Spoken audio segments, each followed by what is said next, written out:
Janga social service organisation ఆధ్వర్యంలో హన్మకొండలోని Kakatiya degree కళాశాల మైదానంలో ముగ్గుల పోటీ నిర్వహించారు. మొత్తం 165 మంది రిజిస్ట్రేషన్ చేసుకోగా 125 మంది మహిళలు ముగ్గుల పోటీలో పాల్గొన్నారు. రైతు సంతోషపడే పండుగ ఏదైనా ఉంది అంటే అది సంక్రాంతి అని జంగా రాఘవరెడ్డి అన్నారు. సంస్కృత సాంప్రదాయాల కొనసాగించాలని ఆయన కోరారు. ముగ్గుల పోటీలో పాల్గొన్న మహిళలకు బహుమతులు అందజేశారు.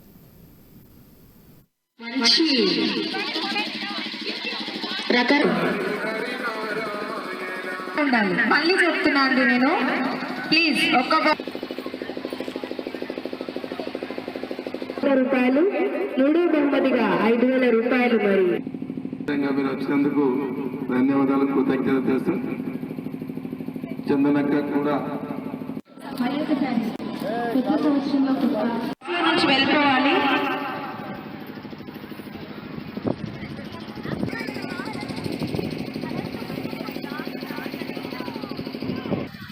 పండగ సందర్భంగా మన కేడీసీ కాలేజీలో ముగ్గుల పోటీలు జంగా ట్రస్ట్ తరఫున ఏర్పాటు చేసినాం.